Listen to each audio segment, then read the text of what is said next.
Welcome to another live broadcast.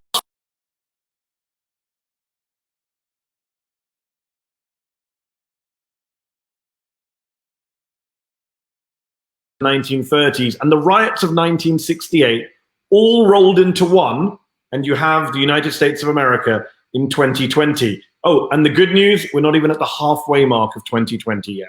So things are looking pretty dark, and the past weekend saw the worst violence and rioting in this country for more than 50 years, sparked, of course, by yet another unjust, inhumane, brutal, inexperienced black man by a police officer, George Floyd, in downtown Minneapolis last week on camera.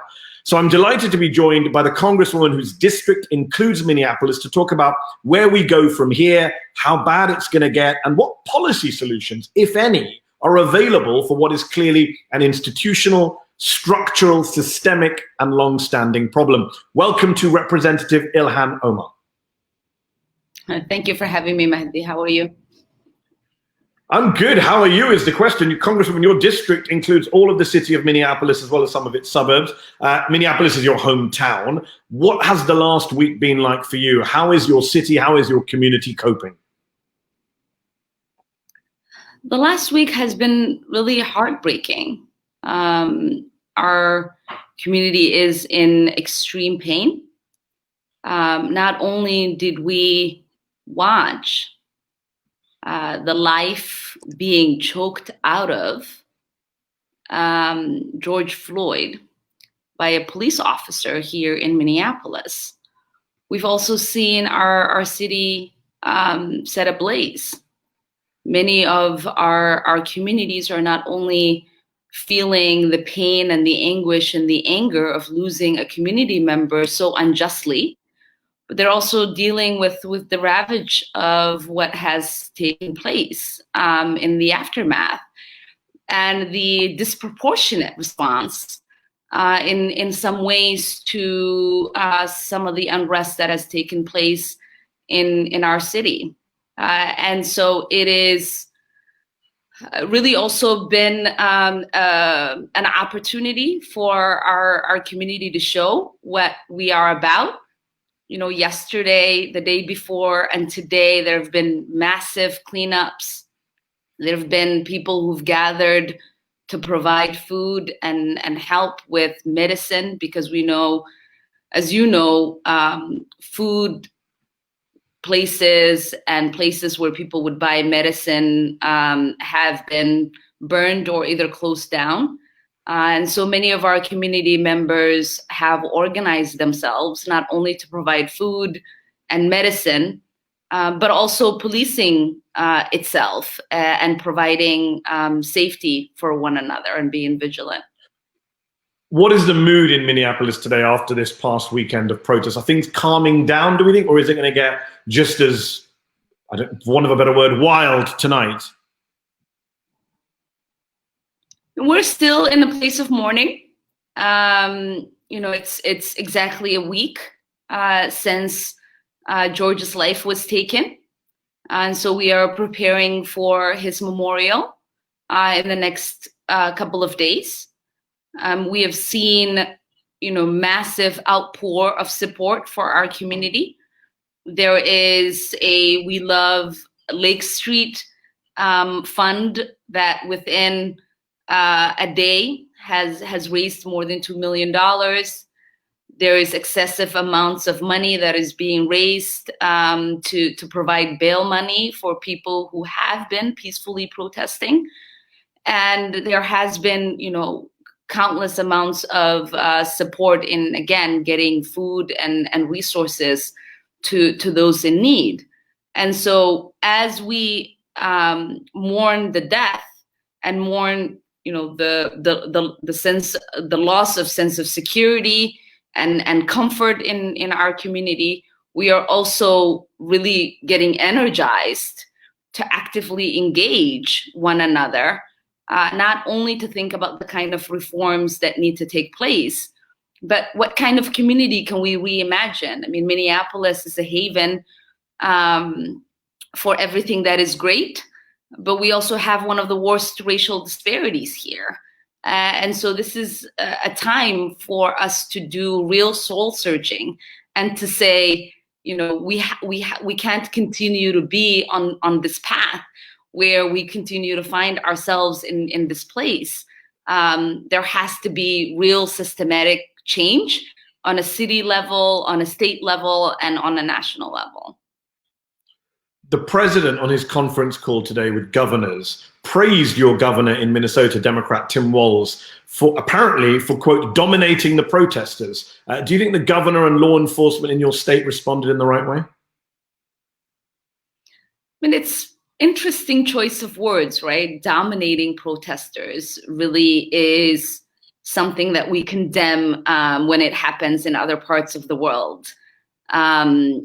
Peaceful protest is protected in our Constitution, and to dominate and to crush people's opportunity to express themselves really shouldn't be something that should be congratulated.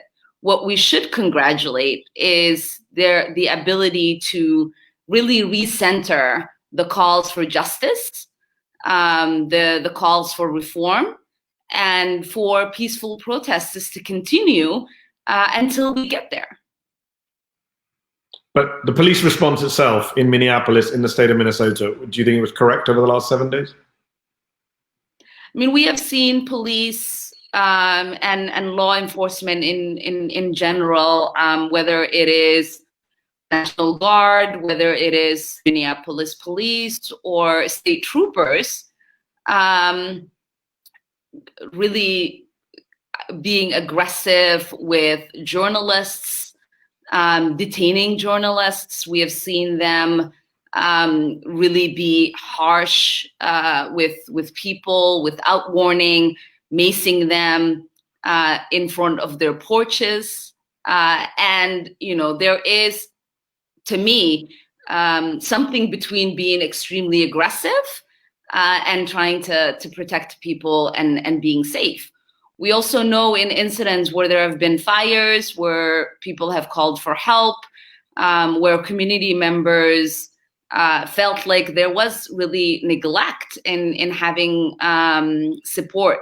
And so they have been policing their communities. I think about, my friends on the Minneapolis City Council, Jeremiah Ellison and Philippe Cunningham, who spent the last couple of nights being on patrol themselves with their community members in North Minneapolis, making sure that there was no fires and that the community felt protected. And I think as the governor moves us through this process, last night he said he'd asked for there to be a different interaction with protesters who are not complying with the curfew. He's asked for a different interaction with journalists who are there to tell the story and capture the moment. And still there were some cases where that did not take place. And so there is some criticism. There's also some support in the way in which they are handling themselves in some cases. A lot of people, including some liberals, even some on the left, have gone from criticizing the police over the past few days to getting back inside of their comfort zone where they can criticize the protesters, the rioters, the looters, the anarchists. That's now the focus for a lot of people, not the police violence that provoked it. What do you say to them? I mean, really, that is kind of one of the most appalling aspects of what has transpired. We forget that this whole thing began because a police officer killed George Floyd. Police officers also escalated the situation that led to the deterioration that we are seeing in our communities. And not only here in Minneapolis, but across the country. We all watched the video of a young man and a young woman in a car in Georgia, where they are aggressively being pulled out. And even though those police officers are fired and there are charges being brought up, it there is nothing to congratulate for those kind of behaviors, because as I said, if any of us were watching any of these things taking place with this kind of crackdown in another part of the world, we would say this is aggression. We would say, it is against the US would be calling war. The US would be calling for regime change against a president that wanted to dominate his protesters and shoot them on sight. And today's and any of those things would be appalling to any of us. And now we are applauding it, which really is against, I think, any value and principle that we hold. Just on some of the violent elements that are within some of these protests, you've talked about, and so has your governors talked about, outsiders coming into your city, into your state to agitate, to provoke violence. You say some of these people are, quote, not interested in protecting Black lives. Who are they in your view?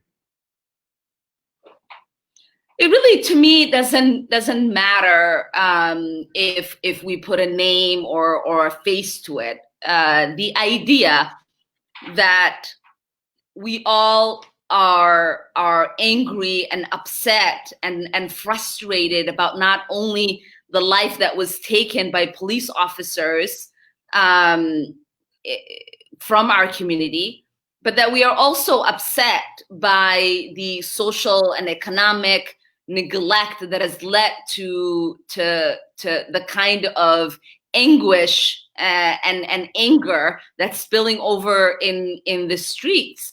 And to think that the people who have for many years asked for reform, that marched, that have held those of us who are elected accountable, would be setting the community resources that they fought to create equity in their community ablaze, really doesn't make them part of the people who have been pushing for that progress. And so it doesn't matter really whether you say they don't live in Minneapolis, which probably isn't true, or whether you say they are associated with the fringe right-wing organizations. What matters is that these are not our people, in the sense they're not the people who are feeling the hurt and the pain of every Black mother who is worried about her sons and what is to come of them if they have an interaction with police officers. And the far right, who are in power across this country, have spotted an opportunity here. Just moments before we went live, the president was tweeting, "Anarchists, we're watching you," which is not something he ever said about white nationalists after they killed people, which anarchists haven't done.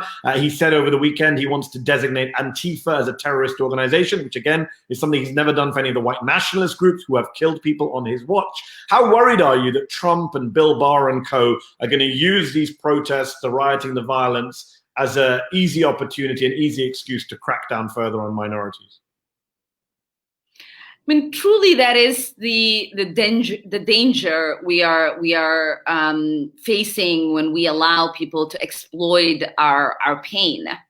And not only are they exploiting it by setting our cities ablaze and causing havoc, and destroying community resources that we fought to create equity in this country, they are now also going to use it to further deter us from being on a path to progress. Many of us know that this moment is the moment that allows us to be able to equalize our justice system, to really fight for our voices and our communities to be centered when we're talking about resources when it comes to the economy and education and healthcare. This is the time when we talk about demilitarizing our police. And so to allow this conversation to be exploited and taken to further oppress our communities is extremely dangerous, and we must really hear it for what it is and not allow it to happen. Let's talk about the police and what happened with George Floyd last week. The police officer who put his knee on George Floyd's neck for more than 8 minutes, I think 8 minutes, 46 seconds. He wasn't just a bad apple with his 18 complaints and his 3 previous shootings. He was part of a police force which has structural systemic problems. I think NBC News has a report out today which shows since the beginning of 2015, officers from the Minneapolis Police Department have rendered people unconscious with neck restraints 44 times, which experts say is an unusually high number. You just talked a moment ago about the need to demilitarize the police. Would you go further? Would you call for the defunding of the police, which a lot of activists are now calling for? That context really is an important one for us to have a conversation about, right? This is not a one-off incident. Our communities have found themselves in this position time and time again. And the kind of system in which the police department acts with impunity really is not a system that is only created to protect the police and allow them to commit state-sanctioned violence, but it is also a system that really stems all the way from, the time of slavery. And when we are having a conversation, it can't just be whether we are going to defund the police. It has to be reimagining policing, reorienting the whole system, looking at what allows for police unions to exist with the kind of power and create a level of intimidation for policymakers to not be able to have a check and balance in that system. We have to also look at the kind of criminal justice system that allows for them to feel like they're never going to be prosecuted if they commit the kind of atrocity that was committed against George Floyd. But a lot of people are willing to talk about criminal justice reform. The call to defund the police is seen as more radical. There's been a lot more calls from activists about this. It's something that someone like you could do. You could put a bill forward, even state politicians. Is that something you're willing to get behind, or is it something you think is unrealistic? That is something I'm willing to get behind. We have all been in conversations here in Minneapolis. Even when I was a staffer for a city council member and as a state representative and now as a member of Congress that represents Minneapolis, it is really a step forward in trying to link our values to the way in which we create budgets. And, I was home when this Minneapolis budget was being debated. And I was at City Hall the day where many protesters showed up to talk about how harmful it was to increase the police budget without really holding them accountable for any of the atrocities they've committed against our community members, and not invest those resources into a community that has been disinvested in. And I know that right now there is a movement within the Minneapolis City Council to really look at what defunding looks like, to look at what restructuring the police force looks like, to think about what actual meaningful reforms can be, because we are tired of having the perfect statements, the perfect talking points, the perfect sentiment, without having any action to follow through. And Minneapolis is not only ready, but is tired of demanding for these changes. And do you think top Democrats in your party should start owning some of this stuff? Because you can't pin this all on Trump or the Republicans. This has been around for years. Joe Biden's crime bill contributed to it. Even Bernie Sanders voted for that crime bill too, and once used to call for more police and more prisons. Amy Klobuchar, senator for your state, as a local prosecutor, refused to prosecute more than 24 cases of police shootings. Is it time for Democrats to say, you know what, we owe everyone an apology too, we're part of this? Yeah, I mean, I just got off a call with the Congressional Black Caucus, and our focus precisely is to say,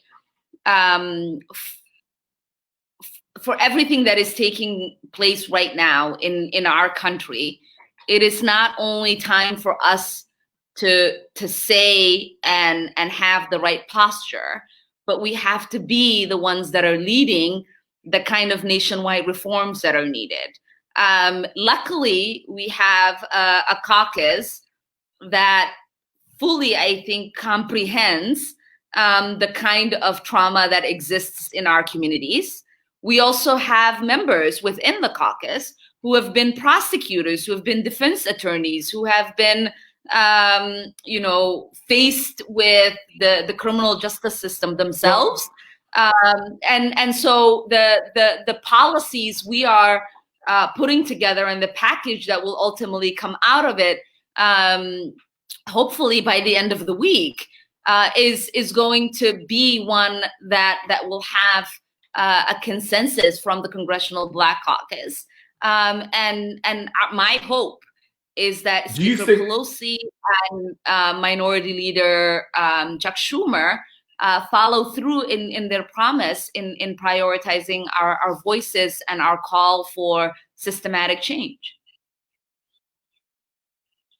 Do you think, does it worry you that two of the top candidates in the selection process for the vice presidential slot in your party's ticket, Kamala Harris and Amy Klobuchar, are both ex-prosecutors, and Klobuchar has a pretty bad record, it looks like, on the face of it, in terms of police prosecutions in Minnesota? Does that worry you, that it could be a prosecutor with a bad record on kind of police brutality on your ticket, with Joe Biden, who already has a bad record?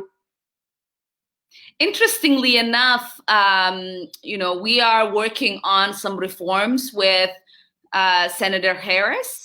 Oftentimes, as they say, and to be fair to her, she's been very strong in recent days. The pain should be closest to the solution. Those who are part of the system should work on creating the reforms, because they know where the problems exist, and Senator Harris is stepping up in doing that. And some of the policies that we are working on, if they're implemented, will create the kind of remedies that not only help remedies some of the actions in her record, but also the actions that have contributed to the systematic injustices we currently have. And to be fair to Kamala Harris, she's been very strong in recent days on some of these police-related issues. One last question. I know you have to run. It's a crazy time for you. Thank you for joining us. One last question. A lot of Black parents talk about the conversation that they have to have with their kids, especially teenage kids, about interacting with the police. I know your daughter Isra, your eldest, is a teenager. She's already an activist and organizer. What do you say to someone like her about police and about how to deal with police and interact with the police? So that's a really good question. I think everybody knows about Isra, but they don't really hear a lot from my 14-year-old son, Adnan. And the conversations we have really are very much similar to many of the conversations parents with Black children in this country have. How do you move? How do you make people aware of your movements? How do you try to make sure that you are following orders and even though you are right, I found myself in these positions many a times with the Minneapolis police. Doesn't matter whether you are going to get exonerated later or not. The aggressiveness in which they interact with you, and in Minneapolis, many of us have been called zoo animals by Minneapolis police. We all know the kind of degrading. You personally have had those issues with the police? Yes. The police officer called you a zoo animal. Yes. we all Before you were a have congresswoman, I assume. Many of us who are here in Minneapolis who are Black have had an experience once, if not many more, in which we have interfaced with police officers who not only dehumanize us, but ultimately interact with us as if we have committed a crime. And the way in which that really changes how you see yourself and your rights and the way in which you think about, you know, what your voice actually means gets deteriorated. You know, you know that if they're asking for your ID, even though you know they have no right to ask for it, you give your ID. If they're telling you to move, even though you have a right to be where you are, you move. If they're telling you to get out of the car, even though you know there's no reason for them to, you get out. And when I was at City Hall, we've changed many ordinances that we called gateway to criminalization for the police, like spitting and loitering, because police officers would use that to start interrogation and would ultimately lead to searches and probably arrest. And the kind of change that needs to happen doesn't only begin, right, with the way in which we hold police accountable, but it also goes to many cities changing the kind of ordinances that they have in place that allow for the kind of police interactions and the criminalization of Black bodies within their cities. And that process has been a long process here in Minneapolis, and hopefully will continue. But that's a process that needs to happen. We all have laws in the books that dehumanize and criminalize Black bodies in this country, that allow for police officers to act with impunity. And the apologies, the lawsuits, all of those things are meaningless after the fact, because that trauma is not something that you get rid of for generations. We'll have to leave it there. Thank you so much, Congresswoman Omar, for taking time out from, I know it's a crazy time in Minneapolis right now. We appreciate you joining us. And thank you all for watching this broadcast. These are crazy times. Stay safe, whether you're indoors or outdoors. Goodbye.